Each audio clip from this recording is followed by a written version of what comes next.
to order this meeting of the Washington County Board of Education. Need your gavel. Need your gavel. Thank you. We have all members present this evening, and I declare quorum. At this time, I'd like to introduce Jack Smith, a fifth grade student at Fountain Rock Elementary School. Jack is going to lead us in the Pledge of Allegiance, followed by a moment of silence.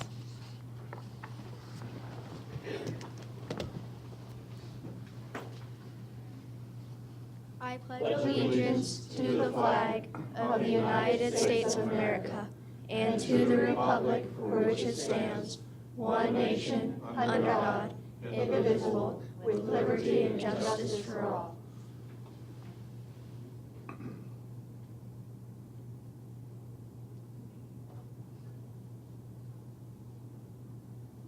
Thank you.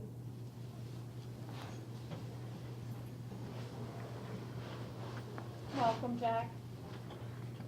Hi. Do you have some folks with you this evening that you would like to introduce to us? Yeah, I have my family and my principal with me. Would you like to tell us their names? Yeah, I have my mom, my sister, my dad, and my principal, Miss Palm. Your principal, Mrs. Palm. Well, thank you for being here in support of Jack. Jack, I jokingly told you I was going to ask you some very difficult math, science, and geography questions. And you looked a little pained, but then I told you I was kidding. So there will be no interrogation this evening. Do you have something that you would like to share with us about your interests or the fun things that you do at Fountain Rock? Yeah, in Fountain Rock, I like when we do science at the end of the day. Uh-huh. So science comes at the end of the day? Yes. So do you do a lot of hands-on types of things? We do a lot of work on our iPads to do research, and then right now we're working on writing down posters to share with the rest of the class. Ah, I see.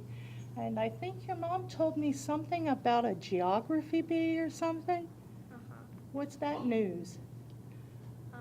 So a few months ago, I went to the geography bee at our school, and I won that. Well, congratulations. That's a wonderful thing.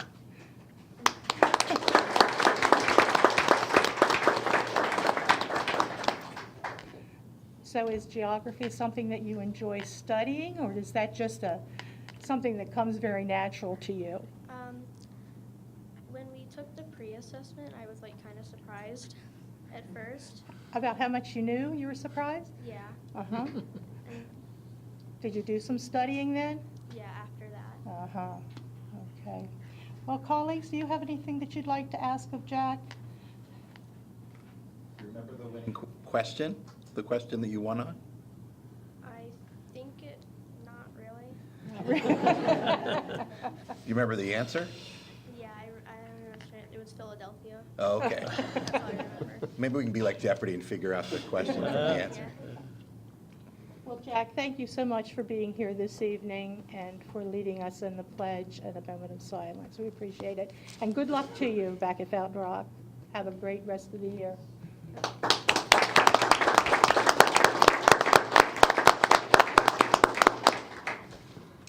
At this time, I'd like to recognize a Washington County dignitary we have here on the first row, Judge Brett Wilson. Good evening. Thank you for being here.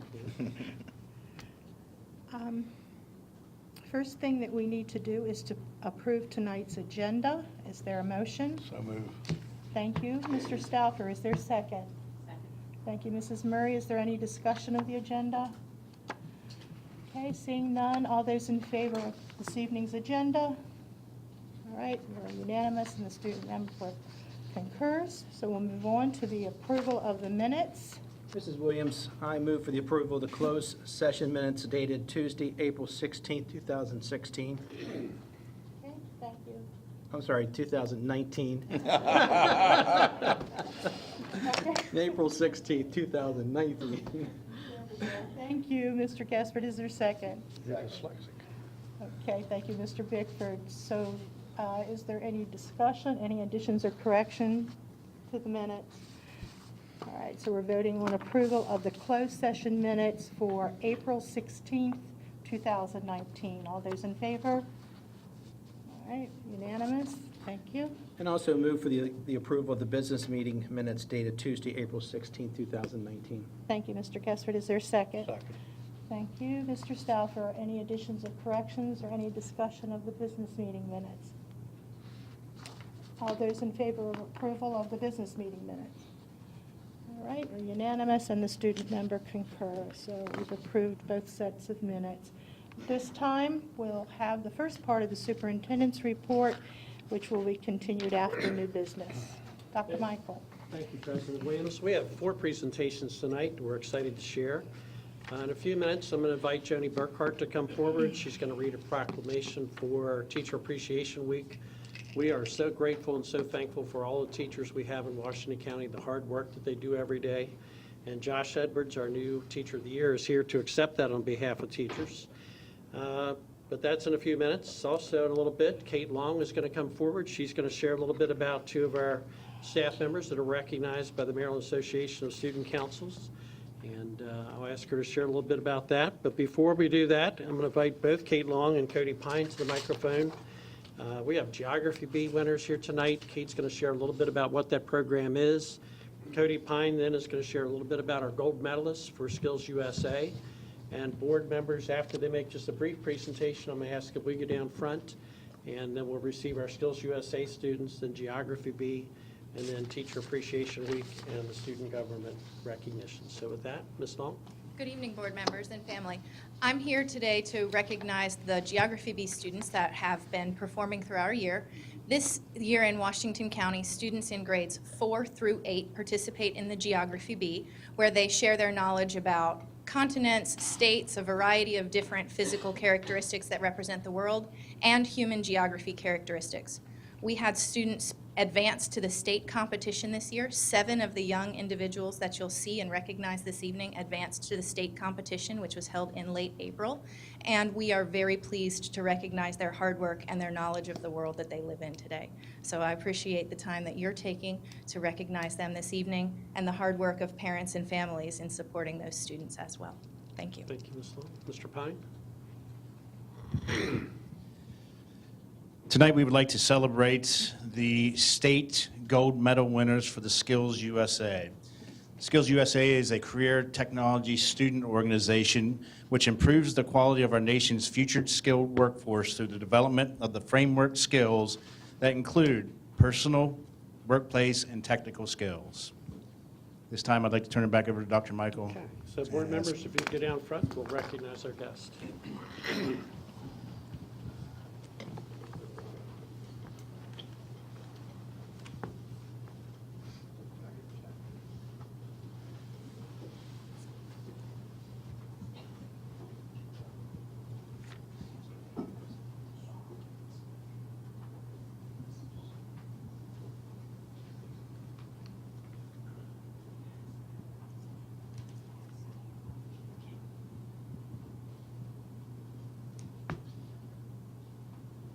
From the 3D visualization and animation team, Nick Neff and Nicola Maynard.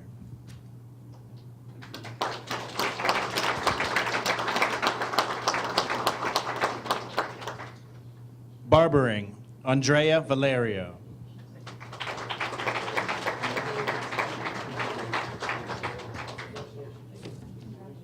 Criminal Justice, Morgan Braithwaite and instructor Curtis Wood.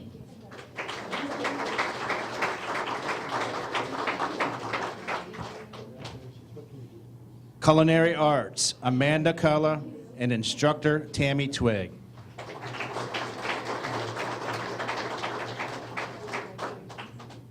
Customer Service, Caleb Gee.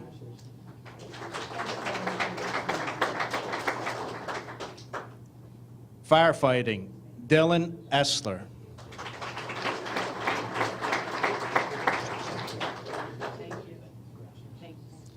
Interactive Application and Video Game Development, team of Eric Hessler, and Jude Clark.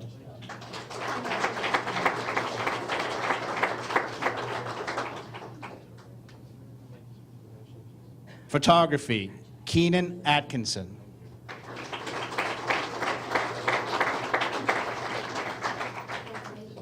And our Skills USA advisors, Anita Higgy and Tammy Twig, and our principal, Rodney Gaiman. And our instructor, Keon Billings.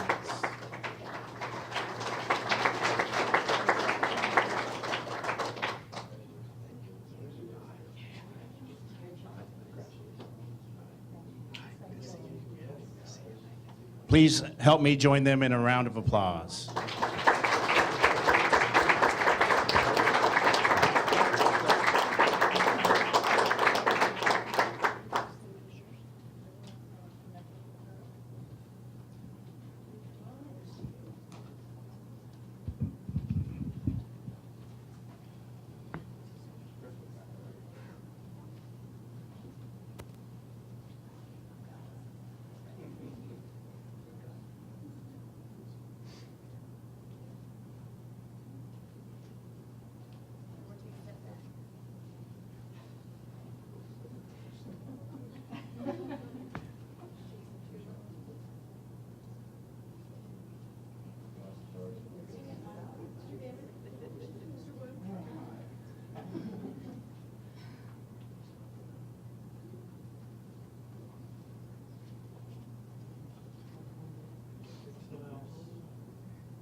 Thank you. At this time, I'd like to recognize our Geography B elementary school winners.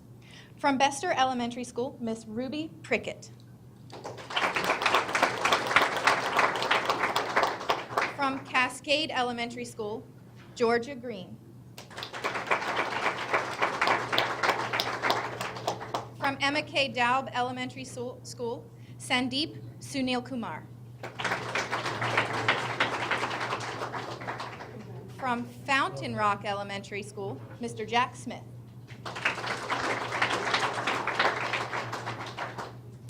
From Jonathan Hager Elementary, Miss Manuela Ainu.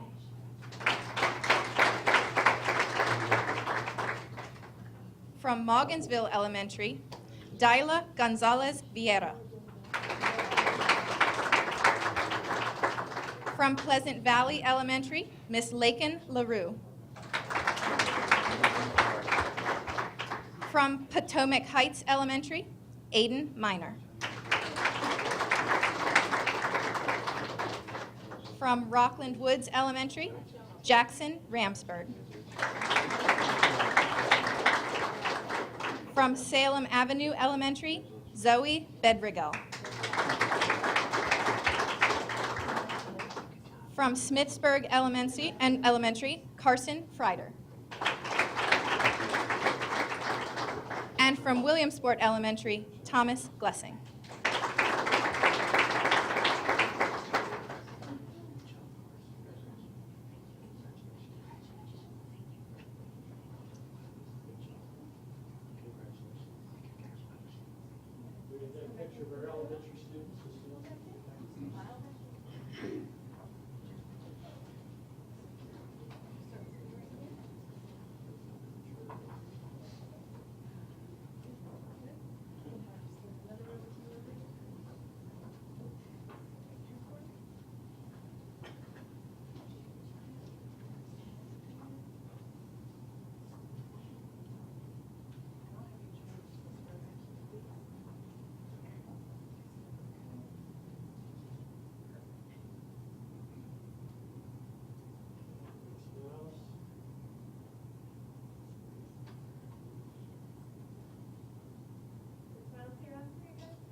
Congratulations.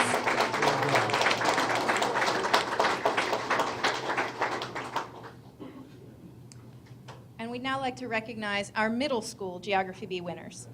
From E. Russell Hicks Middle School, Andy Stegg.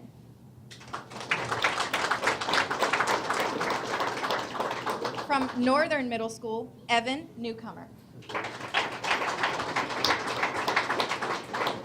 From Smithsburg Middle School, Kenny Corbin. And from Western Heights, Duncan Wilson.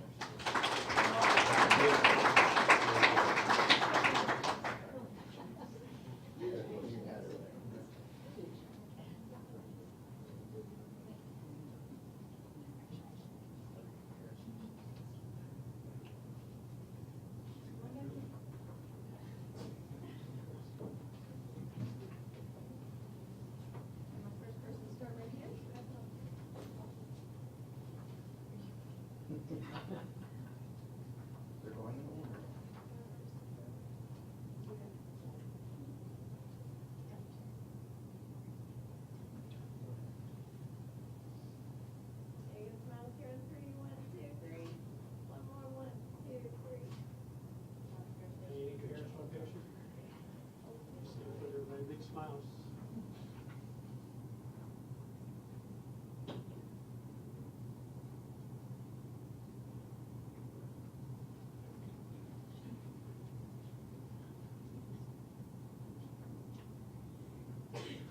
Again, thank you. Congratulations.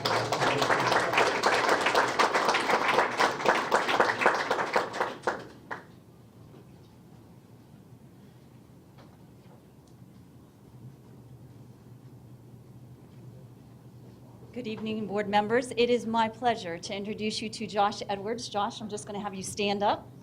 Washington County Teacher of the Year for the year 2019-20.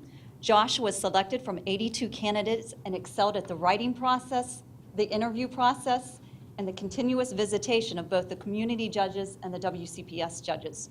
Josh will represent Washington County in the Maryland Teacher of the Year process, and in honor of National Teacher Appreciation Week, Josh is accepting the proclamation set forth by the Washington County Board of Education, which states, whereas success in Washington County Public Schools begins in the classroom, and our teachers are the people who inspire students every day and instill a lifelong love for learning, and whereas our teachers are a dynamic force in the learning process and demonstrate their commitment to students through their willingness to give their time, energy, talents, and resources, and whereas teachers are more than just instructional leaders, they're also role models, mentors, motivators, listeners, encouragers, caregivers, and coaches who significantly impact the lives of children. And whereas we recognize that all educators play a significant role in the vitality and the economic prosperity of our community because they are people responsible for shaping our future. And whereas we honor all teachers for the contributions they make to our schools and for the efforts to positively influence the leaders of tomorrow, therefore, let it be proclaimed that May 6th through the 10th is observed by Washington County Public Schools as National Teacher Appreciation Week. Our congratulations go to Josh.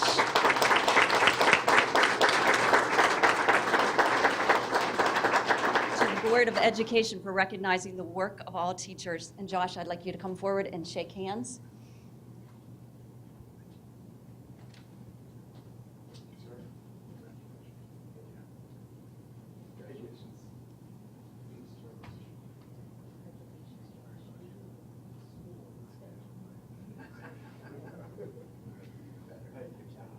Thank you, sir. Appreciate it very much. Thank you.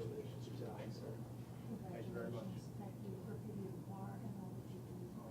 very much.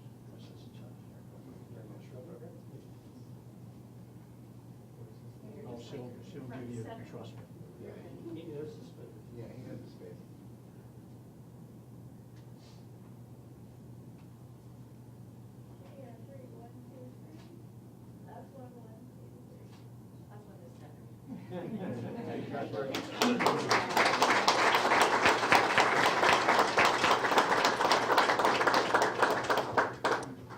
It is also my pleasure this evening to recognize individuals who are instrumental in supporting student leadership in Washington County.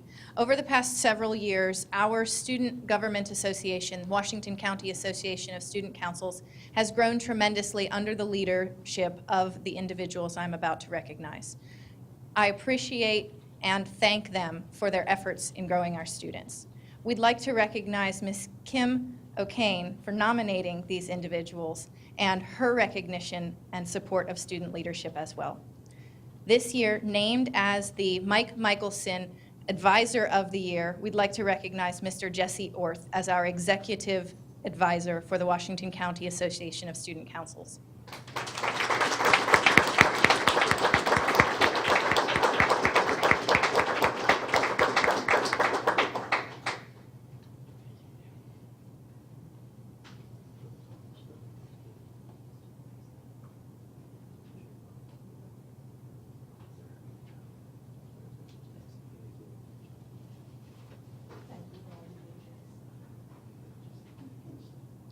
Also honored by the Maryland Association of Student Councils is Principal James Alshire, named as the Maryland Association of Student Councils Principal of the Year for his advocacy in supporting student leadership as well. Mr. Alshire.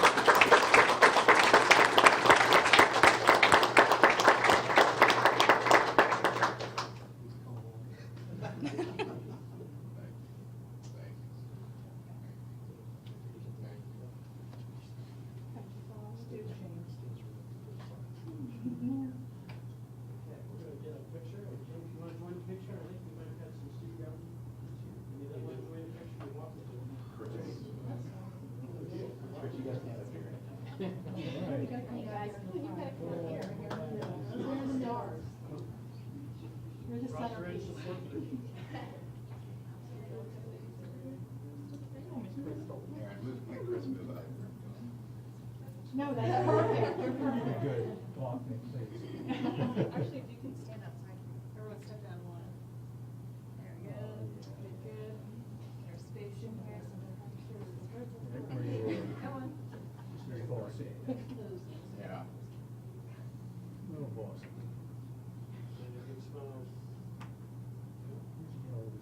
Just think, I'm jealous of this. Right next up to your right. Up where you want to, three. One more, 1, 2. Congratulations. Thank you, and congratulations.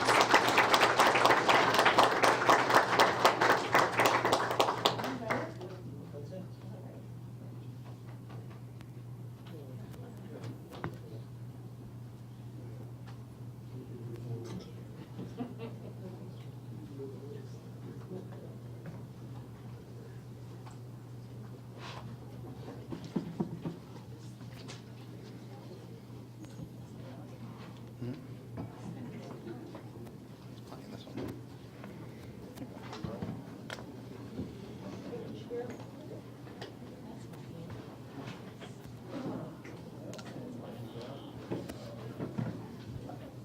Always something.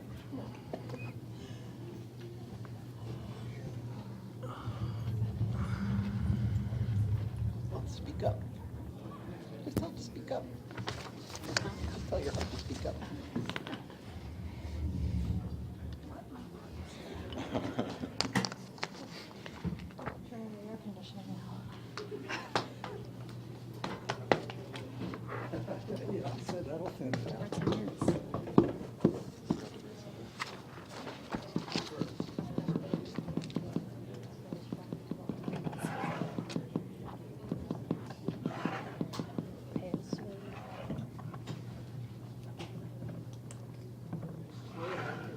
Report to a later time in the agenda. All righty, thank you, Dr. Michael. At this time, we'll have reports to the board. We have a legislative briefing on the 2019 Maryland legislative session. We have with us this evening Mrs. Ardith Cade, who is Washington County Public Schools legislative representative, and also State Senator Andrew Serafini, who is District 2 Washington County's representative in Annapolis. And we also have our chief legal counsel this evening. Thank you. Mr. Anthony Trotta. Good evening, all. Good evening. I certainly tried to defer to the senator, whom I admire a great deal. And the senator insists that I go first. So, because I am an obedient lobbyist, I will go first. I'm going to just kind of go quickly through this kind of session. It was really a more peaceful session than many have been. Partly, and a lot of it, was because there was more money available. We weren't struggling for dollars. And that meant that the education funding was coming through and that people didn't have to be pulling about the basic education money and could be looking at the Kerwin and the future that the Kerwin bill was looking toward. And also, there were no issues about MOE, so that there wasn't conflict between the municipal league and the Association of Counties, I should say, and the MABE and people like that. And that made it nice. There were many new faces, as we know, and so people were, and there were leadership changes, particularly in the Senate, with many of the chairmen, all of the, except one chairmanship changed. And so there weren't as many bills that I would call the super silly bills. Every year, and I can't even come up with one from this year that was so silly that you really had to laugh about it even being introduced. But there was a lot of uniformity, I think, around the big bills, particularly, I think, around Kerwin, with good discussion going on. And there was there wasn't as much hand-wringing over the big legislation right in the last week. So the last day was, of course, there was the ceremony for Mike Bush, but also there was really a lot less last-minute legislation that was push-pull, conference committees running out in the hall. There were some of those, but not anything that we were terribly stressed about. So that was kind of the mood of the legislature this year, and we'll see if the senator agrees with me. But nonetheless, there was political tension, and as there is, and as is natural, the governor's veto of both the calendar bill and the minimum wage bill and the overrides of those vetoes, caused some, they were expected, but it still created some tension. There were some good bills that weren't passed, and I would say our little bill in the judiciary is one of those, and some bad bills that did pass, but on the whole, it was a pretty calm session without any horrible things happening, no bills that we are really, really in distress about, some that we don't particularly like. But I think importantly, the MABE and PZAM testimony on many, many, many bills made those bills a whole lot better. So you could see that the effect of the advocacy being done by education was really getting at the stuff in bills that we really couldn't easily live with. So you can be proud of the MABE organization and PZAM for doing such an effective job on behalf of all the boards of education around the state. Now we are waiting. The governor has not signed any of the education bills. I think there are two more signing days, the 15th and the 23rd, I think. And we don't really find out very far ahead when those bills, what's going to be on those bill signings.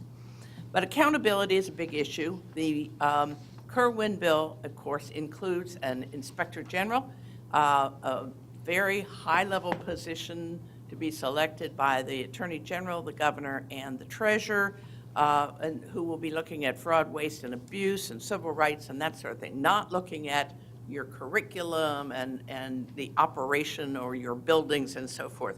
But So that is a big new office that has rights to subpoena, and it's sort of at the level of a circuit court. And then they're also in the bill, there's the legislative services can now do program audits as well as financial audits. So they can ask you about anything. They can do fraud, waste, and abuse, but they can also look at your curriculum or your graduation rates or whatever they want to ask you about. They can do that when they're doing the regular audit, or they can do it some other time. Part of that, I think, will be as people are, as issues come up. I don't think they're going to announce and say, next year we're going to do a program audit of Washington County. I don't know that they won't, but generally I think it's going to be where there are a lot of problems being brought to them that they will focus in on a study. And there's another accountability bill that is going to make you report on all payees over $25,000. You're going to have to send a report to the state. The state's going to have to put it on the website and all that. That bill originally was going to have all of you be doing ethics reports and just like the senator has to do, and far more than your local council has to do. And that kind of thing was gotten out by the work of Maeve. In the life of students, there's not really a whole lot that's going to be different. You have a requirement now to screen all students who with for reading disabilities, and those who you find have difficulties, or you have to notify the parents and provide additional supplemental reading training, and there'll be a report, of course, to the state. And you get to choose what testing you want to use. This was, again, very good because it really gives each local board the right to select the tool they want to use.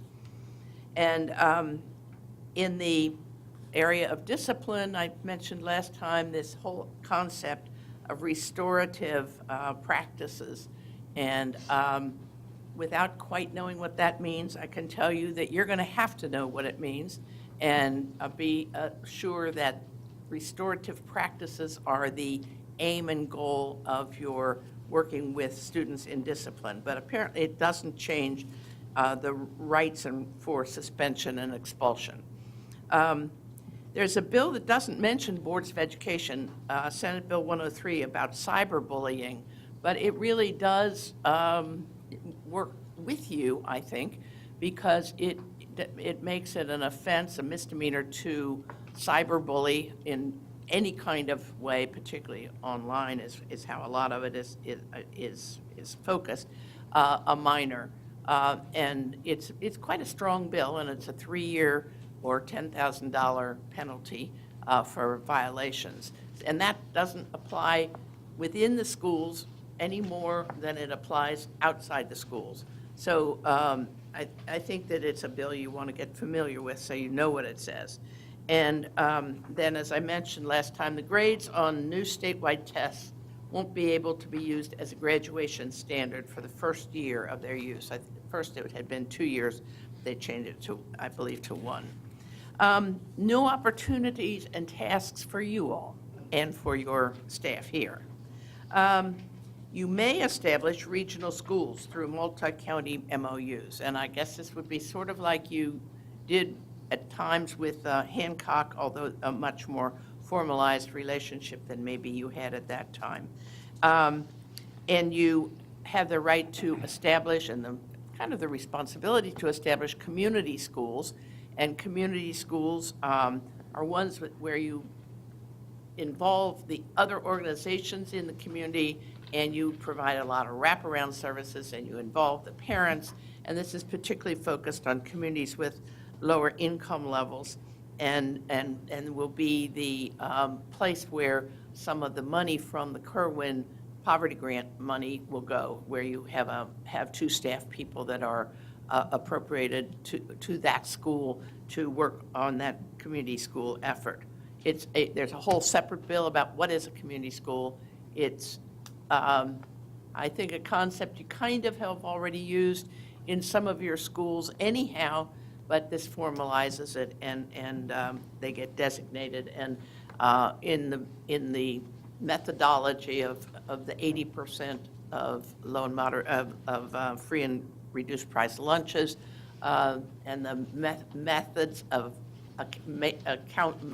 establishing that, the one you use versus the one that some other systems use, that's all spoken of in the bill.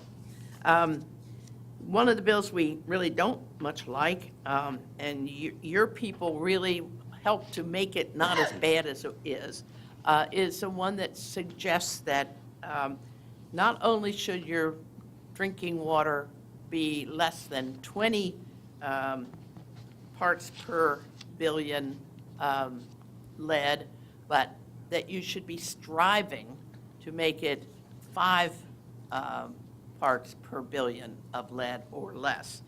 This kind of didn't make sense that they'd already established 20 in a bill like 2 years ago, and all the school systems have been doing their measurements, but now you are being told, okay, well, that really wasn't quite good enough. So, but they didn't make it mandatory that you get them all down to 5. But you will work proactively to reduce the concentration of lead in drinking water outlets to a level below 5 parts per billion. And there should be some state and federal money available for that, but it may be the same state money as is available for HVAC systems, so there'll be competition for that. The longitudinal data system, which your staff probably doesn't talk about a lot, has reporting requirements of all sorts of things to the state, where I think the purpose is that they're trying to see what happens to kids from practically birth, but from school entry on through college and into adult life. But now you're going to have to report the discipline and juvenile delinquency records, as well as all the other things that you have previously. Those were specifically excluded before, but now are being included. Another bill, which is going to be hard to implement instantly, although it's effective June 1st, incorporates into your hiring practices. You have to do a much more deep documentation as to allegations of child sexual abuse or sexual misconducts of applicants. And maybe Tony may want to mention that or talk to you about it later, because it is a bill. It's not a bad bill, but they're trying to implement it so fast that in your hiring processes that are going on this summer, it's very confusing.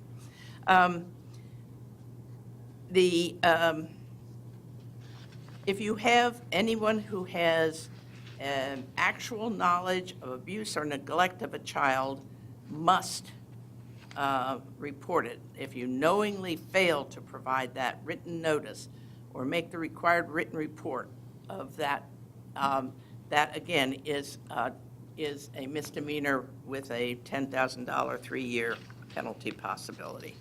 You must report on how many school psychologists you have and what the ratio of school psychologists is. This is a bill that was brought in, of course, by the School Psychology Association, and we have that from different groups come in and get bills like that proposed every year or two. You have to be providing translating services at a face-to-face basis to people that are coming in more than weekly, so that a parent in a school, if they have like a weekly reason to be there to do conferences or so forth, you're going to have live translators if they speak, I presume Spanish would be the only language where you have more than 3% native speakers.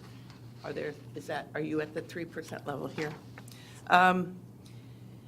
You can seek you, I think, applied but did not get selected for a P-TECH school And they have added the possibility for 3 more P-TECH schools programs. And again, it's a complicated program. It hasn't had a long enough time to work through to be really determined as whether it's an effective program or not for working with industry and kids that are into training in technical fields.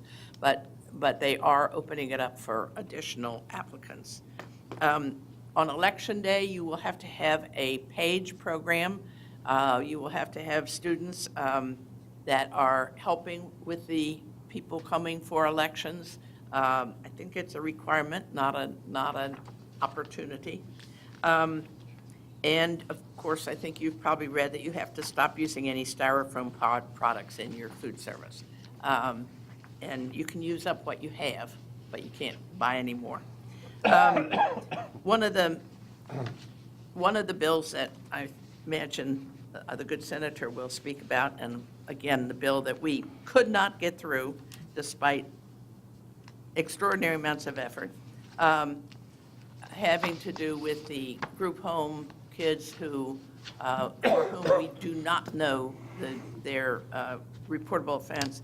There is a new Justice Reform Council that will include several legislators from both the Senate and the House, and I'm hoping that that members of the Washington County delegation will be named to that council. It has to report by December, but the lobbyist from the Juvenile Services spoke to me about this, and I think spoke to the senator, that this is where our issue can be looked at in a more moderate setting and with hopefully more calm and reasonableness.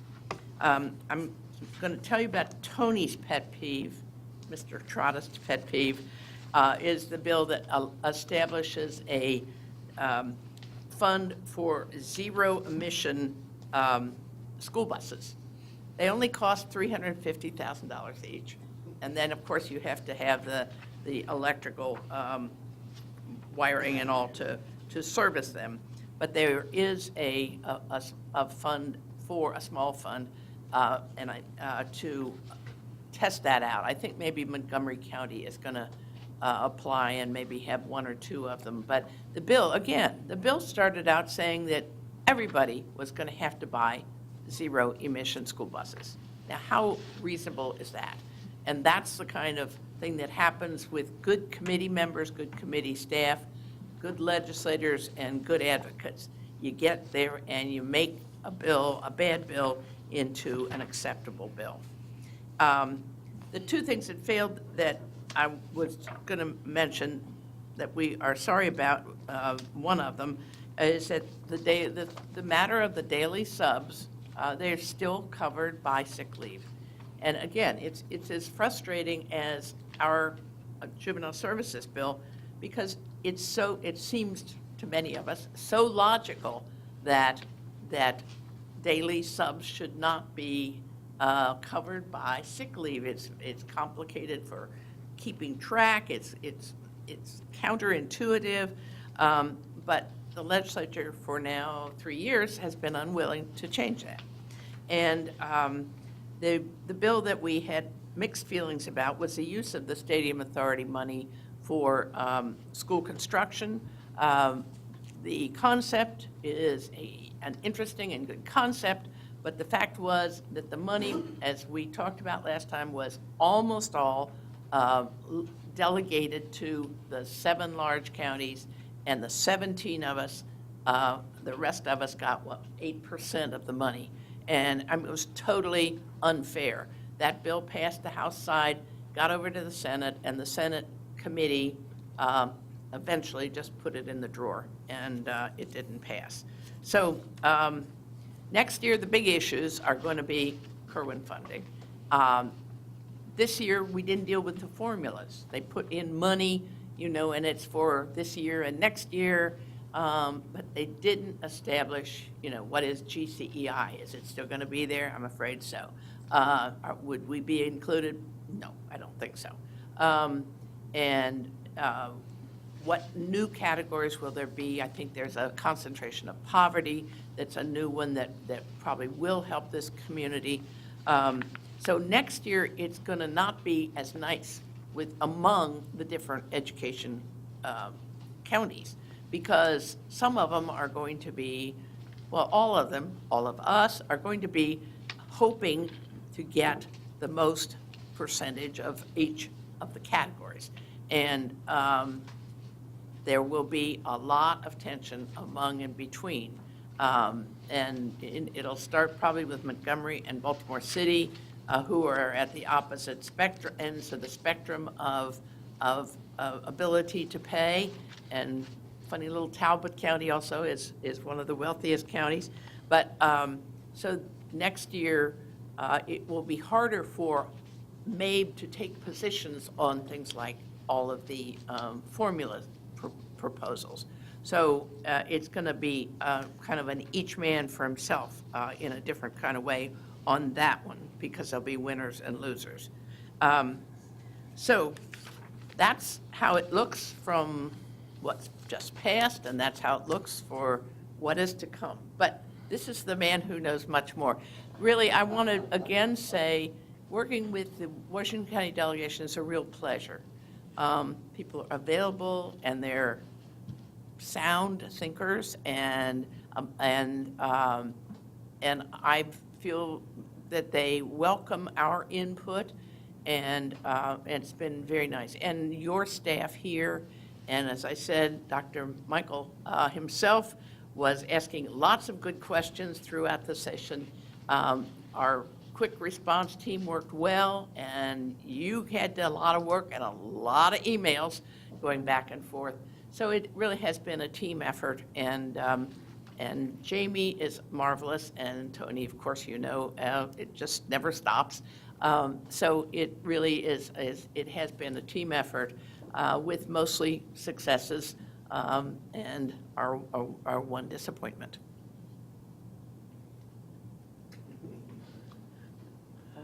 Yes, thank you, right. I only saw one page, not 10, when I told her to go first, so. And I had a blank sheet when I started, so.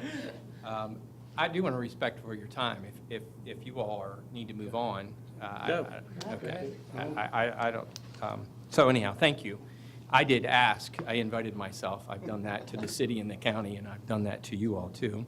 And for whatever reason, you've allowed me. So I do have some good news. Make sure I say the good news at the end, okay? Because everything else might be a little challenging. Ardith covered things in great detail, but what you see in policy is the legislature telling you how to do your job. And that's very disappointing to me. When I was in Ways and Means, I was on the Education Subcommittee. We dealt with policy stuff. Ann Kaiser, who's now the chair of that. And I remember then, we don't get into curriculum. We don't tell the school systems how to do it. We paint a broad brush of what we'd like, aspire to, how many kids will go on to college and all that. That's great, but we're not going to get down. Well, I mean, she said there was no silly bills. Ardith, I might disagree with you. A lot of that, we're telling you how to do your jobs, how to buy your buses even. Are you serious? I mean, that is crazy.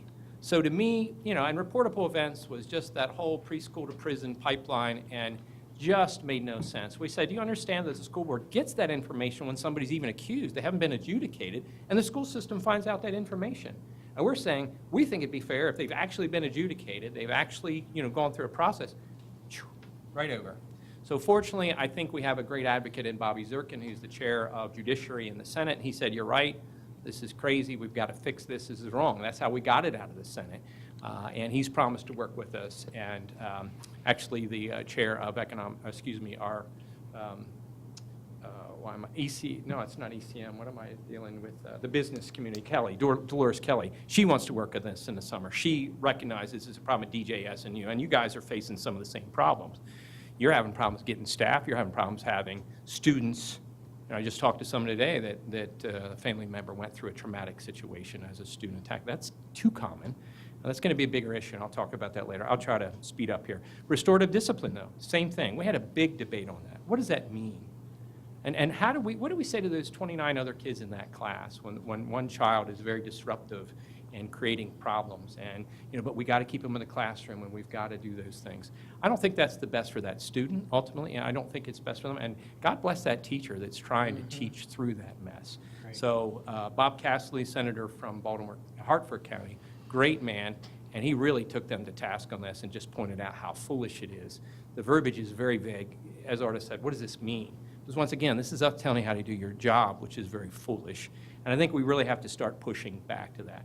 Article in the Baltimore Sun about special ed disputes. That's been a big thing for a while, and families saying, we don't get to dispute with the county because we can't afford it. And, we're very concerned that they try to flip that and make you pay for the adjudication and all that. Let's watch that. Let's be prepared, because what you see in the Sun, somebody looking for a legislative idea is going to come out of that. And I really, have a problem with that. The school safety hotline was something that came up, that a lot of these things that were concerned for school safety, we didn't talk about that much this year, interestingly enough, even though it's an issue, is there. And we want to promote that for kids. If they hear something, say something, very well handled. It's the state's MEMA. Their emergency management, they're used to that. Something that we'll talk to you about and maybe do that. Let me talk now financial and Kerwin. And we really struggled this year. Do we vote for that bill? Do we, and the thought was, would you pay for a blueprint to a house you couldn't afford? Would you pay an architect to design plans for you that you knew you could never afford? And that's the issue. But we did. We voted for it because this first part is funded, and actually, it's 3 years, you could argue, is funded, clearly. And it is fiscally responsible to do that. And I said that, but the fight is coming, friends. It is coming.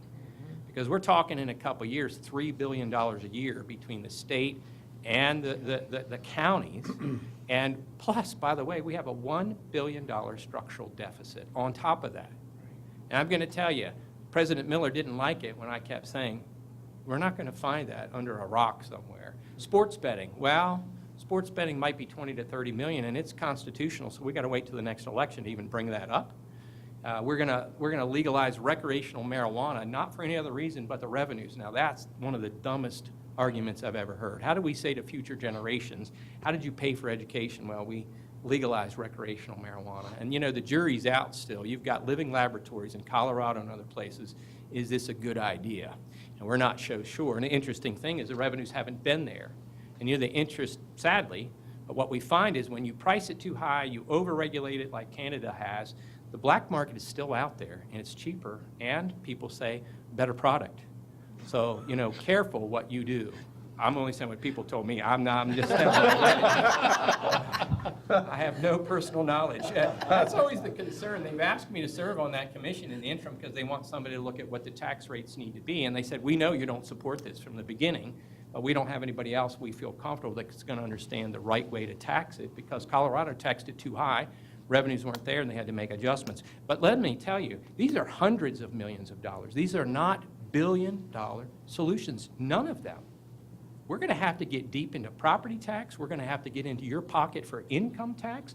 We may have to raise the sales tax. Well, that's going to be very, very problematic. And I will tell you that Dr. Kerwin, my specific question was him, can you tell me more money equals better outcomes? He said, we cannot. We told you that in Thornton, and we didn't do it. And the problem for you all, and I've said this to Dr. Michael, we've added all this stuff on you and your teachers all these years. What are we going to get rid of? What is costing you money that you're doing right now that does not add to the economic outcome? And before we talk about spending more money, why don't we get rid of some of those things? Why don't we let teachers teach and trust them? Why don't we let you determine the discipline that works for your community and the culture that you have in your specific area? And why don't we say, yeah, we'll test you once a year to see how you're coming, but let's get the heck out of your classroom.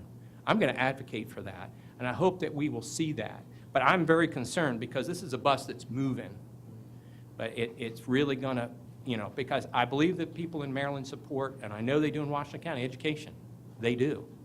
But to what level? How much do we going to have to tax them? And here's the problem. We're setting up a fight between you and your county commissioners and in every other county. Because not just us, Baltimore County is trying to figure out how to pay for things already. That's before Kerwin. They've got a mess, and they're talking about raising taxes. Our county commissioners are talking about raising property and income tax. And that's before we even know what these formulas are going to look like.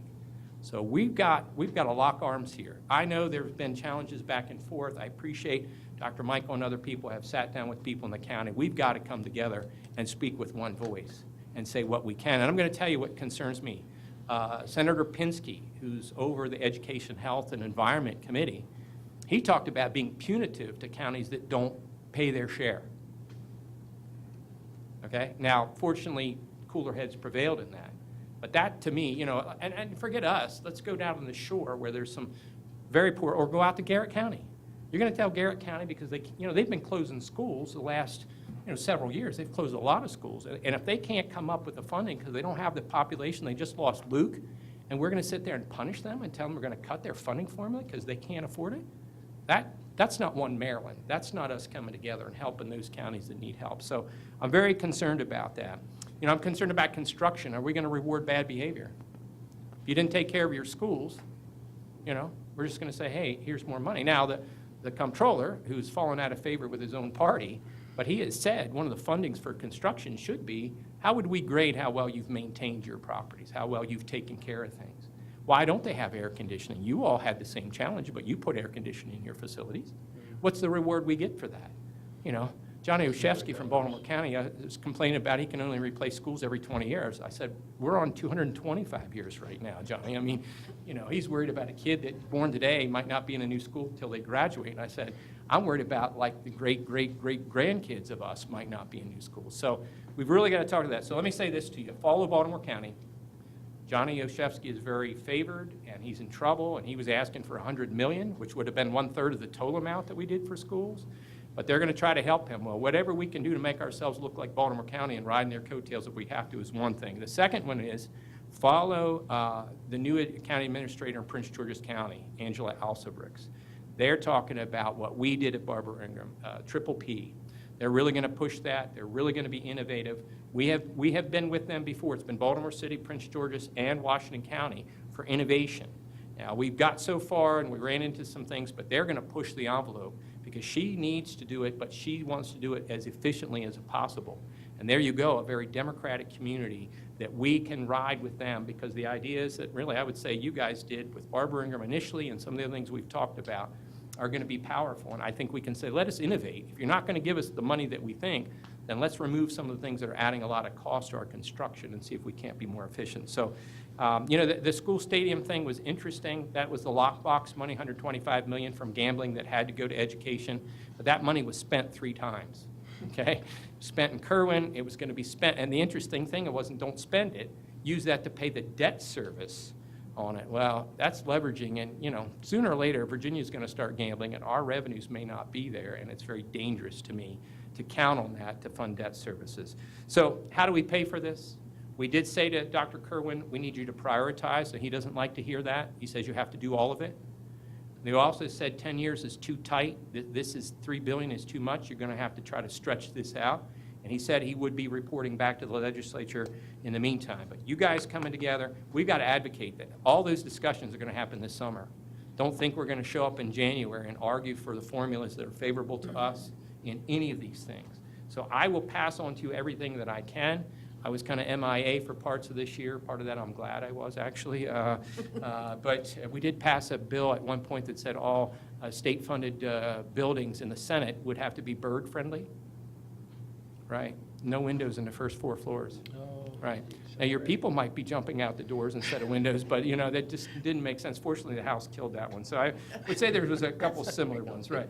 But the fundings and formulas, we've got to advocate. We've got to argue for the rurals. You know, it was interesting when we were trying to figure out who the next Speaker of the House was.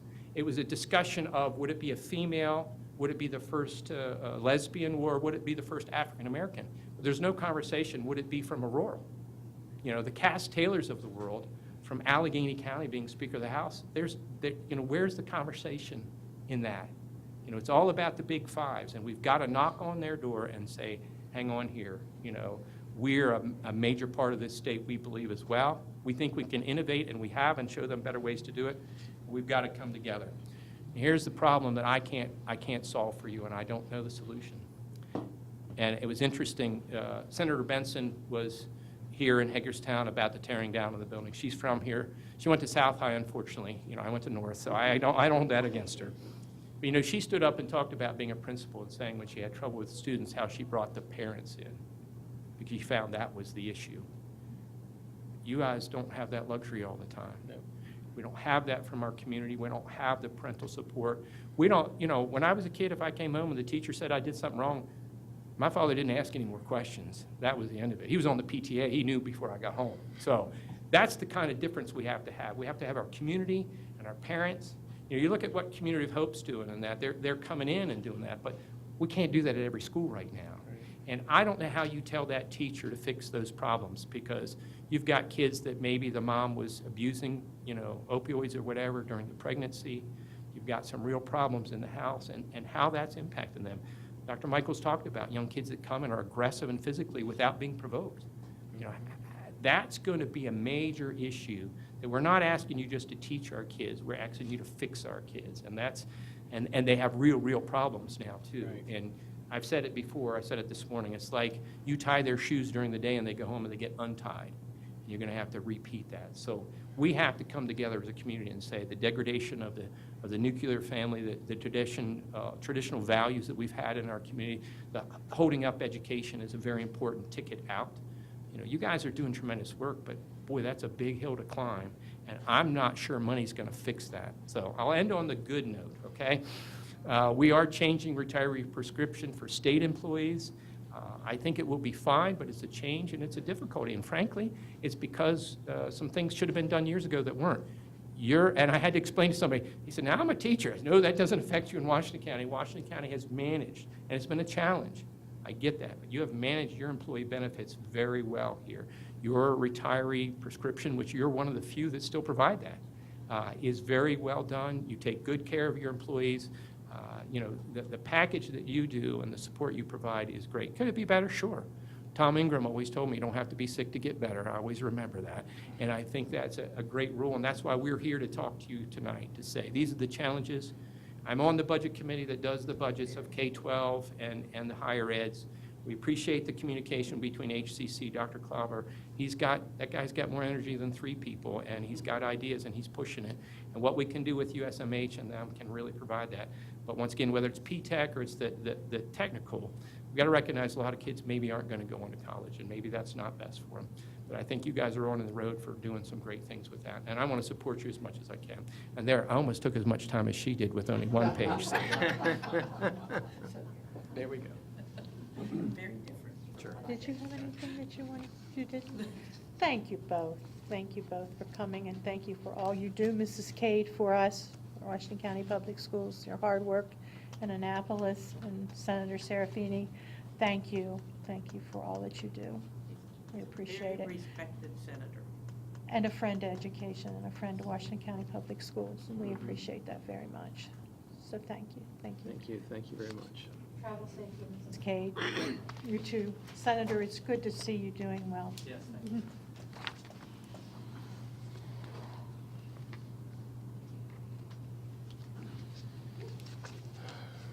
At this time, we have public comment. I have no one who has signed up in advance. Is there anyone out there who would like to come forward? Mr. Becker? Oh, I thought you had your, you were waving. I thought that was Okay. No one? Okay. We have no old business this evening, so we'll move on to our first item of new business, which is a donation. And we have Dr. Jana Palmer, Executive Director for Elementary Education and Counseling. Good evening, Dr. Palmer. I think I turned it off instead of turning it on. Sorry. Am I on now? You're on. So good evening, President Williams, Dr. Michael, and members of the board. I am requesting approval of the gift of $9,000 from Williamsport Elementary's PTA. The funds will be used to help purchase an electronic marquee sign that will assist with communication and community involvement with the school's activities. Thank you, Dr. Palmer. Is there a motion? I'll move to approve a gift in the amount of $9,000 from Williamsport Elementary School PTA to Williamsport Elementary School. Thank you, Mrs. Guthrie. Is there a second? Second. Thank you, Mrs. Murray. Any discussion, any questions for Dr. Palmer? Okay, seeing none, we'll move to the vote. The motion is to approve a gift in the amount of $9,000 from Williamsport Elementary School PTA to Williamsport Elementary School. All those in favor? Okay, unanimous, and the student member concurs. Motion carries. Thank you. Our next item of business is this evening's consent agenda. Mr. Bakel, Supervisor of Purchasing. Good evening. Good evening, President Williams, members of the board, Dr. Michael. Tonight I have 14 items for your review. These items were reviewed by our Purchasing Review Committee and are being recommended for approval, and staff is available if you have any additional questions. Is there a motion? Madam President, I move to approve the awards, renewals, and procurements for trash and recycling removal services to Republic Services at an approximate total cost of $303,197.44. Heating, oil supply, and, excuse me, I'm getting a little tick home. You want to take over? No, I can do it, I think. Heating, oil supply, and delivery to James River Petroleum Company at the bid factor plus average rack price per gallon, Baltimore, Maryland Terminal. Lighting upgrades at Williamsport High School to Ellsworth Electric LLC at a cost of $87,200. Boonesboro Elementary School roof replacement to Patuxent Roofing and Contracting, Inc. at a cost of $1,057,337. AHU RTU replacement at E. Russell Hicks Middle School to Harbell, Inc. at a cost of $593,000. Comprehensive Food Safety and Cleaning Program to Food Safety Solutions at a cost of $205.50 per school per month. Palo Alto Support renewal to Skyline Technology Solutions at a cost of $83,132.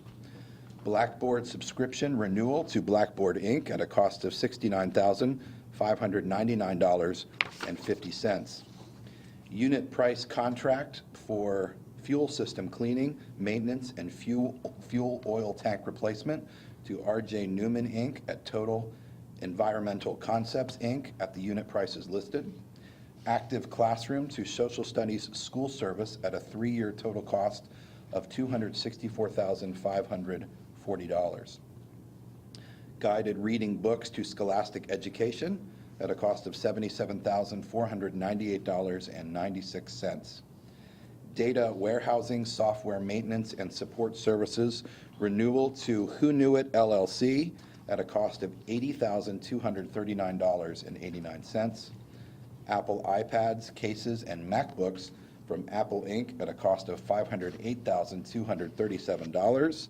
And desktop computers to CDWG at a cost of $124,700. Did I miss anything? Thank you. I don't think so. Thank you, Mr. Bickford. Is there a second to Mr. Bickford's motion? Second. Who was that? Anybody need me to Oh, do thank you, Mr. Reiner. Thank you, Mr. Reiner. Any discussion, any questions for Mr. Bakewell? I'd like to, I'm going to vote for this, but I'd like to see at some point, if I could, what was it? The active classroom. I'd like to see what that is, how it works. Okay. Maybe we could have that at a curriculum and instruction committee meeting and invite you. I'd like to see Okay. that. Mrs. Fisher? Item number 13. What will happen to the MacBook Pro laptops that are being replaced?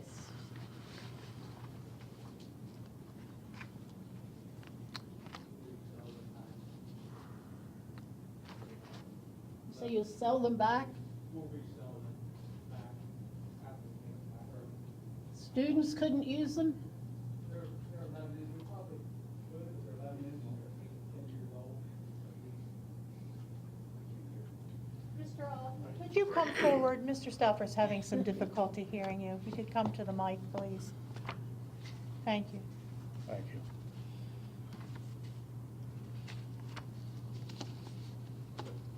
Thank you. If we can utilize them in the system, we will, but if not, we'll resell them to regain some money in replacements. say, I've used computers that are 8 or 9 years old myself. Yeah, I mean, they still work, they just have the 11-inch screen, they're not very big, so we're in a replacement cycle to replace them. All right. Any other questions? All right. Then we'll move to the vote on Mr. Bickford's motion for approval of this evening's consent agenda. All those in favor? All right, we're unanimous and the student member concurs. Motion carries. Thank you. Yes. Our next item on the agenda is the operating budget for food and nutrition services for FY 2020. Mr. Embley, good evening. Good evening, ladies and gentlemen. President Williams, Dr. Michael, members of the board, I'm here to present to you the school year 2020 food and nutrition services budget. The breakfast participation, we've had small increases over the past 2 years. This year, we're at about 8,200 breakfasts per day, and next year we're anticipating about 8,400 per day. Lunch participation, same thing, steady, slow increases over the past few years. This year, we're at about 11,000 meals per day, and next year, we're going to increase to about 11,500. We have continuous evaluation of meal participation, working with student groups, surveys, site visits to ensure that we're maximizing our participation efforts. We're also closely monitoring USDA. We're hoping for a reauthorization, as we have not had one for some time. There's some chatter of some flexibility to the meal pattern, which may give us some additional, allow us some flexibility in some of our menu offerings. Going now to the expense side, our planned expenditures, as you can see from the chart, of course, our highest expense is our food costs. It is important to note that we're currently running about 3.5% under budget on food costs, which nets us about $500,000 through contract negotiation, and really a lot of hard work out in the field, people doing some really fantastic work out there. The revenue side, we're expecting a 3% increase in revenue, with 67% of our revenue coming from federal sources.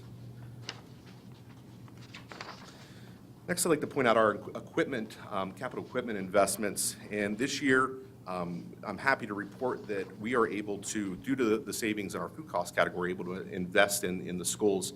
We're doubling our original budget of $200,000 and spending about $400,000.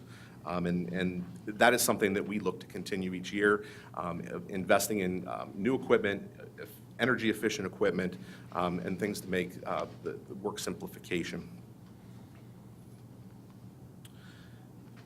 Now for the great slide, I'm happy to report that for the second year in a row, we are not asking for a meal price increase. We are no longer held to the paid lunch equity.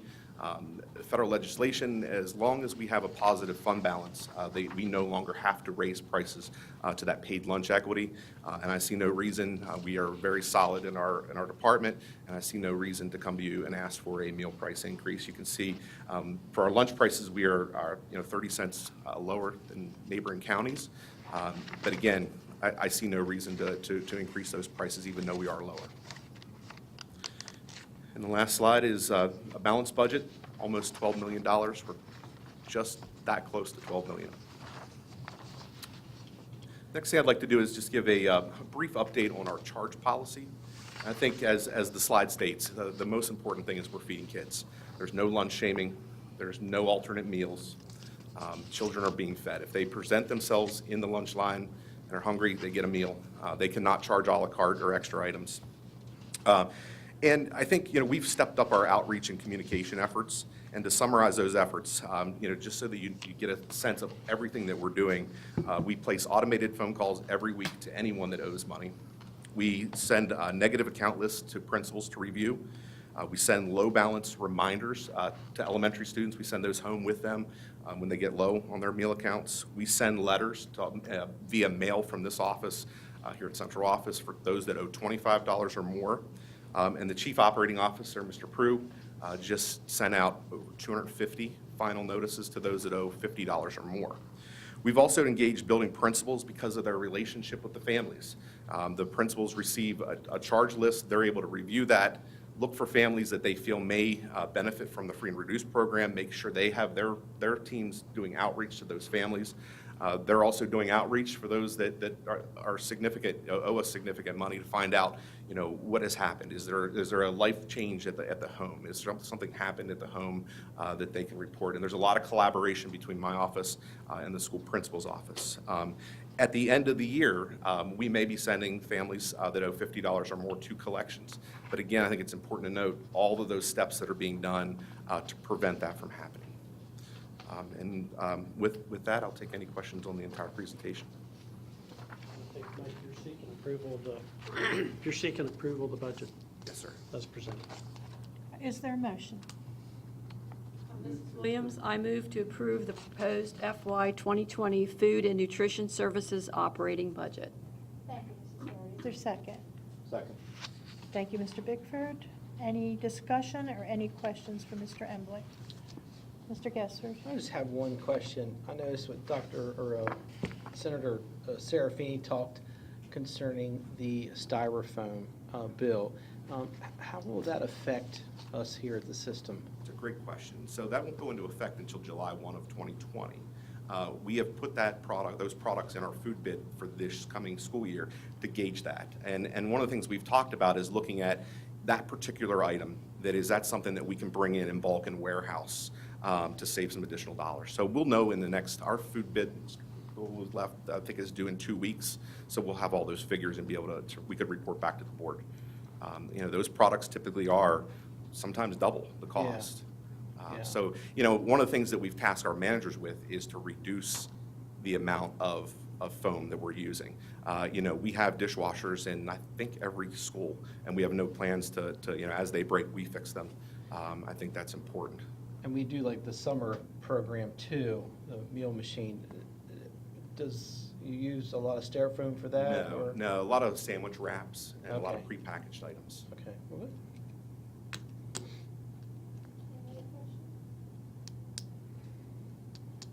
Okay, we're voting on Mrs. Murray's motion to approve the proposed FY 2020 Food and Nutrition Services operating budget. All those in favor for approval? Okay, we're unanimous with the student member concurring. Motion carries. Thank you, Mr. Embley. Thank you.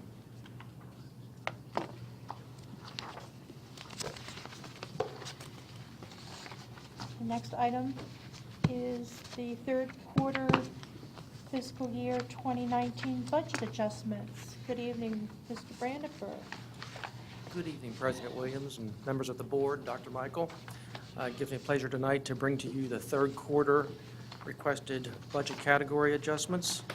What we have here is we have additional revenue, a bit, mostly interest income. We have some indirect cost recovery from a higher rate. We have savings in various other lines in the budget. In the top section of the presentation shows the total that we are either realizing in additional revenue or saving. And then the bottom portion shows the use of these resources where needed for various budget shortfalls or the needs of the system, the redeployments, so forth. One thing I'd like to point out is that there is no change in the bottom line, no change in fund balance. And these adjustments were reviewed last week in the Finance Committee on April 30th, and they indicated they would like to move them forward for full board approval. Since these are category changes, they will require commissioner approval also, and upon your approval, I'll take them to the county commissioners. Thank you, Mr. Brandenburg. Be glad to take any questions that you have. Thank you. Is there a motion? Madam President, I move to approve the proposed FY 2019 third quarter budget adjustments as presented. Thank you, Mr. Bickford. Is there a second? Second. Thank you, Mrs. Fisher. Do we have any questions for Mr. Brandenburg about the budget adjustments? Any discussion? Just a quick question. I'm not sure if you would know this, but do we have a fund balance that you might know what that is? We do. We have an unrestricted fund balance of approximately $3.7 million. Thank you.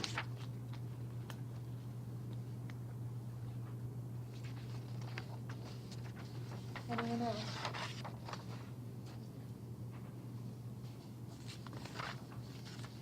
Okay. motion is to approve the third quarter budget adjustment as presented. All those in favor? All right, unanimous, student member concurring, motion carries. Thank you very much. Thank you. Mr. Brandenburg, will the adjustments be presented to the commissioners at their next meeting or next Tuesday? Okay, thank you. Okay, our next item of new business is regarding the Maryland Association of Boards of Education 2019-2020 Board of Director nominations. Mrs. Williams, I think you've been doing a fantastic job on our board at MABE, and I'd like to at this time move that we nominate you and endorse you as a candidate for the MABE Board of Directors for this upcoming year. Is there a second? Mr. Gessler's nomination. Second. Thank you, Mr. Stauffer. Mr. Ridenhour was first. Mr. Ridenhour was first. Thank you, Mr. Stauffer, for being good ears. Okay, is there any discussion, any questions? The vote is on the nomination and endorsement of Melissa Williams as a candidate for MABE's Board of Directors. I would like to thank Mr. Ridenhour for his service on the Board of Directors this past year. It's nice to have a voice down in Annapolis at MABE from this county. I agree, I echo that. Thank you, Mr. Ridenhour. Okay, so we'll move to the vote. All those in favor? Okay, we're unanimous. Student member concurs. Motion carries. Our next item on the agenda, we're back to the superintendent's report for a continuation. Dr. Michael. Thank you, President Williams. Just a series of announcements. Tomorrow night, we have Celebration of Excellence. It begins at 6:30 with desserts and preparation for the event, but the event actually starts at 7:30 at North Hagerstown High School. It's where we recognize students that had a 3.7 GPA from their freshman, sophomore, junior, and through the first semester of their senior year. So it's always a nice event. This week is National School Nurse Week, but Wednesday is School Nurse Day. And we certainly want to thank all of our nurses. We have about 50 nurses. The combination of work for Emeritus, some work for us. We certainly want to recognize them, encourage people to thank your school nurse on Wednesday. May is Mental Health Awareness Month. On Thursday, we have Hayden's Critical Catch at South Hagerstown High School. Begins at 6:30. So that's on Thursday. Haven Hurst plays for the Ravens. And he'll be talking about his personal struggles with mental health issues and responding to questions or answering questions from the audience, I believe. They'll also, I believe, have some other support organizations there. Between now and our next board meeting, we have fifth grade Principal Citizenship Awards. That'll be at North Hagerstown High School on May 16th, Thursday night at 7. The Fine Arts Museum has displayed our elementary artwork, and I think we're in the process right now of actually putting up the secondary artwork, and that'll be up for a couple of weeks at the Art Museum. We appreciate their support. And finally, on Wednesday, May 15th at 7 o'clock, also at North Hagerstown High School, we'll have our CTE Awards, our Career and Technology Education Awards will be that night, and certainly invite people to attend.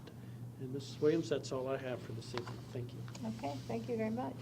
We'll move on to personnel action for this evening. Dr. Bishop, Deputy Superintendent.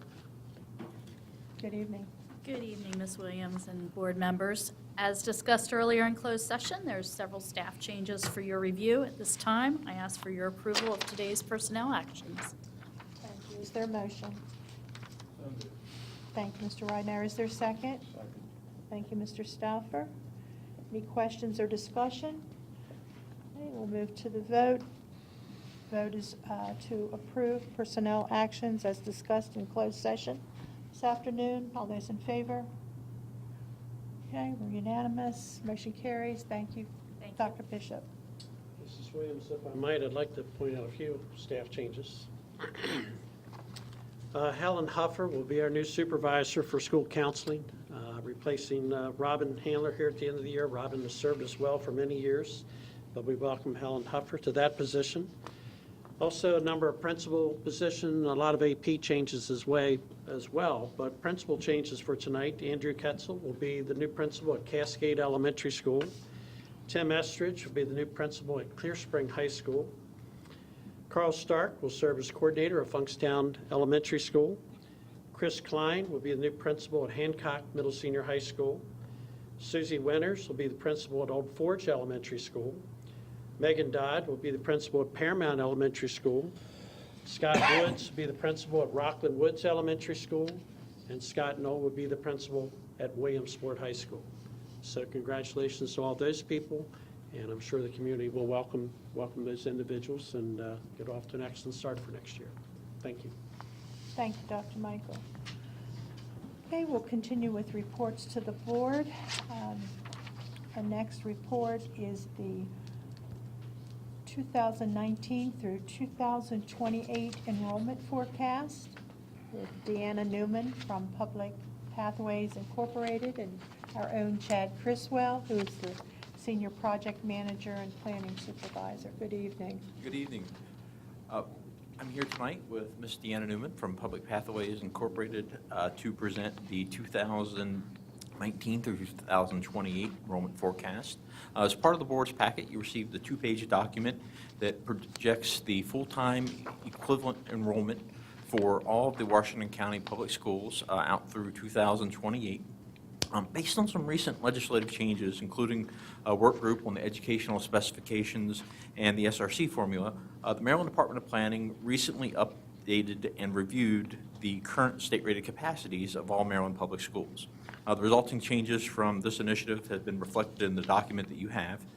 One thing we want to note is that pending the forthcoming recommendations of the work group, that and potential future legislation, we could be back here this time next year with additional changes. We're kind of in wait-and-see mode at this point, but we did want to bring that to your attention.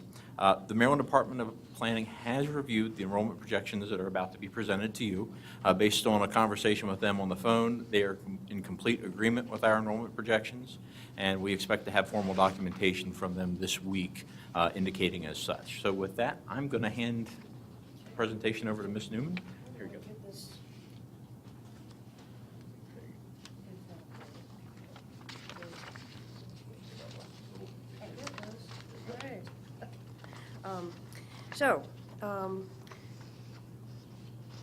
I think you've already seen your enrollment numbers, your actual enrollment as of the 30th day.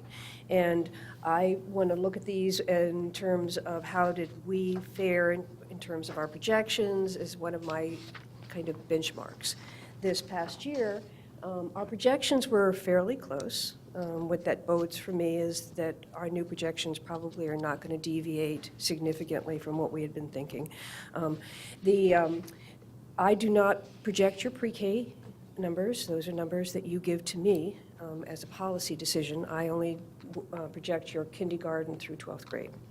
We had already anticipated that your kindergarten numbers were going to decrease. That your elementary numbers were going to decrease, due mostly to small incoming kindergartens and large outgoing fifth grades. We talked last year about the cycles that the school districts all over the country are going through as small and kindergartens are coming in. We had another year where births in the country were lower even than previous years. And so it bodes for the next 5 years, until those births turn around, we're going to continue to see these smaller kindergartens coming in.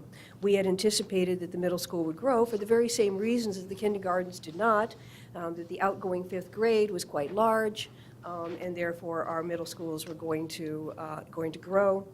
We had thought that our high schools would remain fairly stable. They're down a little bit, and we'll talk some of that. Your overall pre-K through 12 numbers grew, but most of it was due to your pre-K decisions. Overall, though, and we've been tracking this curve, or well, it's not even a curve, this slow hill over the last 19 years. Enrollment still continues to increase with a few dips in the meantime. Just to remind you that when I do mostly the short-term forecast, I look at the birth data, I look at a cohort survivorship trend model, which goes back 5 years. At a minimum, I build the projections from grade by grade, school by school, up to the larger number. And then I do compare it to what the state of Maryland thinks that we're going to have in those numbers. Chad provides me information about where students are located. This helps me most of all figuring out what the matriculation will be of 5th graders to 6th grade and 8th graders to 9th grade. It's especially helpful for me down in the city of Hagerstown, where we have a lot of back and forth between the schools. And of course, your program changes and any boundary changes, which I understand that you're actually looking at another boundary change this coming year. My numbers on a school-by-school basis are not reflecting any kind of boundary change, but total-wise, it shouldn't impact the total number of children you have in your schools, just where they would be. When I look at the numbers beyond the first 3 years, then I don't have such firm data. And I start looking at trend informations that apply regionally, as well as any kind of pending development that you might have. Now, you are not actually officially in the Baltimore-Washington CSA, but you are in what they call the regional statistical area. You're the little yellow, you're the little green triangle up there. And it's their theory that you may not be sending a lot of employees down to the heart of Washington or Baltimore, but you might be sending them to Frederick, who in Frederick in turn will send them to Montgomery and so on and so forth, and therefore you are part of the regional area. And right now they are predicting a very healthy growth in the Baltimore-Washington area of 70,000 to 80,000 new residents over the next 10 years. And they're also pointing out that we do have a housing inventory shortage down in that area once again, and that we are seeing increasing housing prices. It was this kind of trend that we saw 10 years ago, which actually caused a lot of new housing up here in the Washington County area, because people were pushing further and further out, looking for affordability.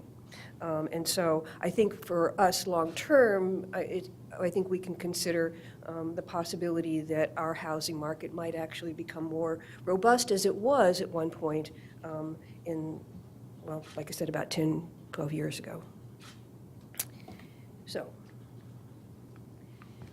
this is a typical cohort model. When we look at this, when we look at this, I look at the survivorship between grades, how many first graders typically survive to become second graders, how many second would typically survive to become third, and so on and so forth. That's why they call it a cohort survivorship model. There's two kinds of growth that we often see. One of them is what I call the rollover growth, and that is how many fifth graders are leaving and how many first grade kindergartners are coming in. This is where we saw a great decrease this year of about 225 children that leaving and not coming in. We did see, though, in migration of about 58 students. That would be students who were not in the system last year who are in the system this year. That would be from new housing for the most part, or it could be from gentrification of older housing that's now beginning to turn over. But typically, I think what we're seeing is most of it's coming from new housing, most of it impacting just a few of the schools.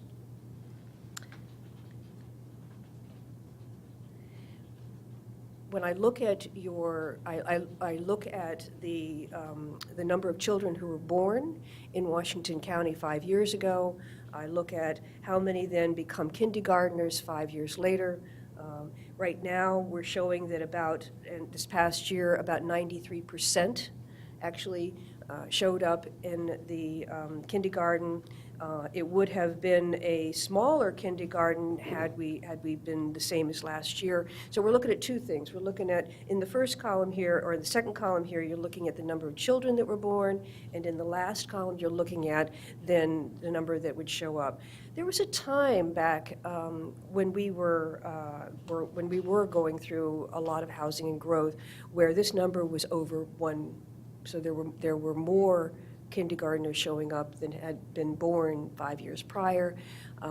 Why? It's because of children, the housing and children moving in as toddlers or whatever the case may be. Normally, we would expect this number to be actually well below 0.9.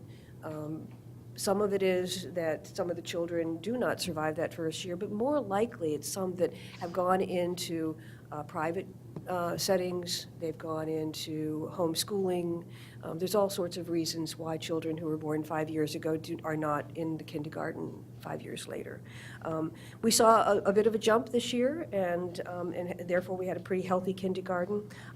What you see here is my projections over the next couple of years. I'm feeling very optimistic again that we'll begin to see a lot more housing in the last 2 or 3 years of this period, and actually see some increases in our kindergarten ratio. Our middle schools, again, what you're looking at here is that the rollover brought in an extra 160 students, but we don't see a whole lot of in-migration in our middle schools. Most of people moving into Washington County are moving in with elementary-age children for the most part.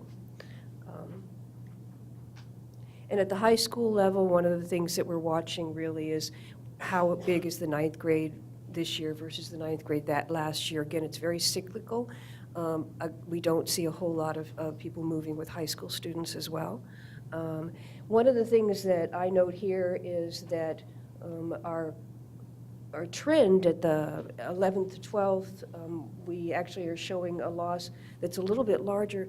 That may not be dropouts. That may be students who are choosing some alternative versus the high school offering that we're showing here. We'll see. 1 point does not a trend make. And so I am not assuming that this is something that's repeated. It may be just a unique thing. We'll check it out next year. So in addition to looking at the survivorship trend information, I also keep, actually with Chad, we keep track of the amount of housing. I get my permit information from the state. They tell me how many new housing starts we've had this year. And I keep a running tally of what that looks like. This year looked a lot like last year in terms of the number of housing starts. The only thing I might note here is that this year we did not have a lot of multifamilies.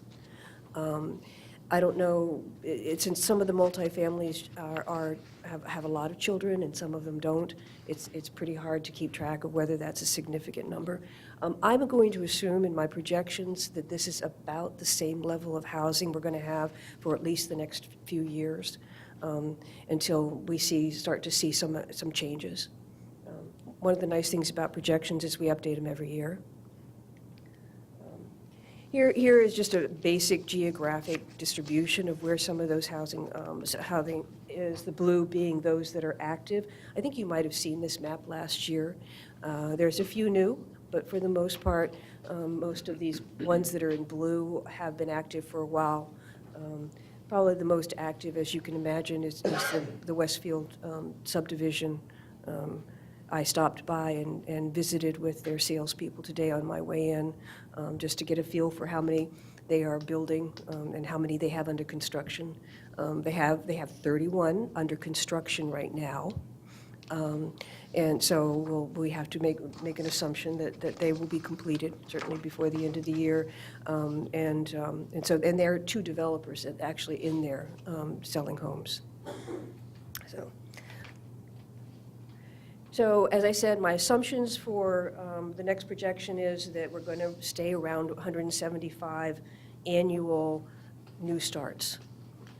until such time as I begin to see that there's more. And again, it'll come slowly. It's not like we're going to wake up tomorrow and this number is going to be 600. It'll be a slow and gradual, because quite honestly, housing developers are not risk takers. They're going to wait and see also what the market tells them.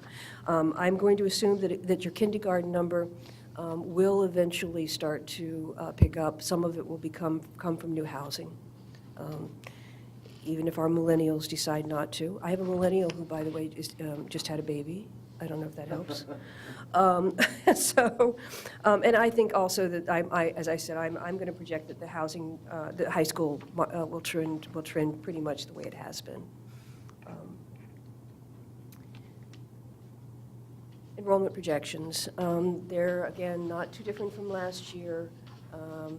I'm thinking that oh, wait a minute, this is not kindergarten, this is yours. Right, so just briefly, I asked Deanna to give me the favor of including the slide, because I thought it was important to show. Unlike her, I have not had a child here to go into pre-kindergarten, so despite my size. But one of the things is last year, we had 584 full-time equivalent pre-kindergarten students in September. This past September 2018, we had 288 more. With the programs that are currently planned next year, we're proposing to have 481 more pre-kindergarten students in September. And just to show the significance of that, compared to 2014, that's an additional 1,000 pre-K students that we are now serving in the system, getting to a year earlier, trying to educate and get our kindergarten readiness scores up. And we wanted to show that because it does fall into the enrollment projections, and it shows how our total full-time equivalent numbers are going to go up. And Deanna, we'll get to that here in a second, but I thought it was important to highlight that for that very reason. Downstairs, Chad and I were talking about how many other school districts are really struggling to do what you've been able to do here, and that is increase this pre-K participation. So enrollment projections for the elementary. This year, of course, we had a decline in the K-5 numbers. I think that next year you're probably not going to see anything. It's going to be flat. Is my suggestion, and that it's going to be almost flat the year after that.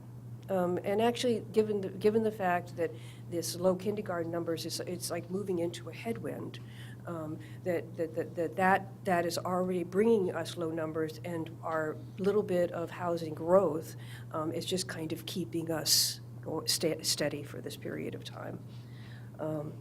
Overall, the projection over the next 6 years is only about 400 more students. A very gradual increase. So middle school, again, what we had a big boost this year. Well, and guess what? In 2 years, they're going to go off to the high school. And what you're going to see is a little bit of a decline. And again, as we start moving smaller elementary school grades up into the middle school, you're going to see a little bit of attrition also at the middle school level, probably ending this entire period with 200 fewer middle school students than you started it. High school, again, in 3 years, you're going to see, or 2 years, you're going to see a little bit of a boost in the ninth grade numbers, and it's probably going to give us some healthy growth over the next 4 years, and eventually they will move out as well. By the time we get to some of the high school, the numbers actually begin to level out because you have a combination of students making other choices. But all in all, at the end of this period, maybe another 230 students more than you already have in the high school. I don't necessarily project your special ed populations in the same way that I don't project your pre-K numbers, so I tend to assume that they're going to be the same. Overall, about 500 additional students over the next 6 years, and about 1,500 students as we begin to look at a more vigorous economy 10 years out. We'll look at that every year. So this is your pre-K number, though. Your pre-K number is going to show almost 1,000 students over that period of time because of your investment in pre-K this coming year, and about 2,000 over the 10-year period.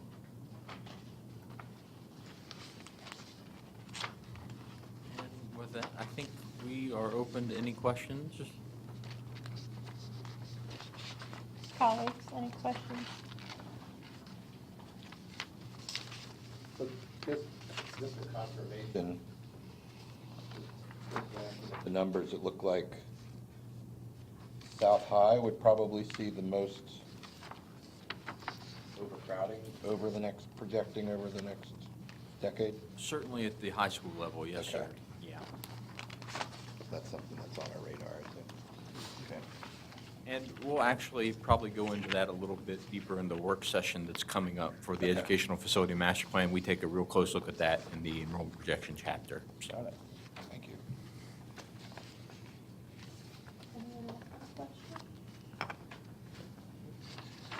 Thank you. Thank you very much, Ms. Newman. Thank you, Mr. Criswell. All right, we'll move on to board member committee reports. Would you like to begin down there, Christopher? Nothing to report? Mrs. Murray? Curriculum and Instruction Committee met Tuesday, April 23rd. Our discussion with Drs. Palmer and Akers on discipline in our schools. Sarah Stair and Amy Norris presented information about Washington County Public Schools life skills programs. And our next meeting will be held on May 28th at 4 p.m. in the board conference room. Thank you, Mrs. Murray. Mr. Bickford?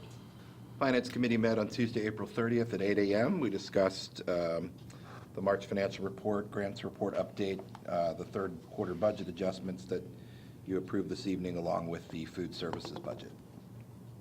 Thank you. Mr. Gessler? Mrs. Williams, facilities will be meeting May 28th. It will be at Sharpsburg Elementary, just to do a walk around and talk a little bit about Sharpsburg's project that's upcoming and see where we are in the process. Do you have a time for that? Did you- It'll be 8 o'clock in the morning.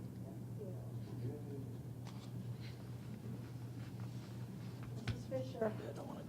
Policy Committee met on April the 23rd to review and update policy BDF, which is entitled Advisory Committees to the Board. It also has 9 exhibits and an application we took a look at. We plan to complete that task this Thursday, May the 9th, starting at 10 a.m. We will also consider 1 or 2 other policies, including the use of personally owned electronic devices.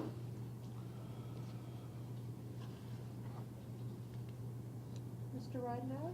Nothing to report. We will be meeting at the end of this month. Have to set it up with Ms. Baker. Thank you. We'll move on to future agenda items. Included in your packet was mention of something coming up on June 18th. That meeting will have a construction update on the urban improvement project and the new Sharpsburg Elementary School. We have an important vote coming up at our next business meeting on Tuesday, May 21st at 6 p.m. At that time, the board will be voting on the proposed changes to create a new Sharpsburg Elementary School attendance zone. Again, the meeting is May 21st, Tuesday night, at 6 p.m. here at the Center for Education Services. The meeting is open to the public. Pending the vote, the approved changes will be in effect for the 2020-2021 school year. That's when we anticipate the new Sharpsburg Elementary School to open. If the public would like more information on the proposed changes, those are available on the Washington County Public Schools website at wcpsmd.com. Information is also available at Boonesboro, Pleasant Valley and Sharpsburg Elementary Schools, as well as here at the Center for Education Services. We appreciate any feedback that we have received and that we might receive from the community. Your input is welcome, and we hope that you will, in fact, participate in the process. So that's all I have for future agenda items. Please, if you have something that you would like to see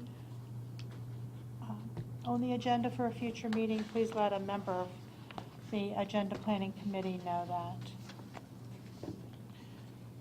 And we'll move on then to board member comments. Mr. Ridenour, would you like to begin? At this time. Nothing? Okay, thank you. Mrs. Fisher. Just want to say congratulations to BISFA, which was ranked 10th in Maryland, and 467th nationally by U.S. News and World Report.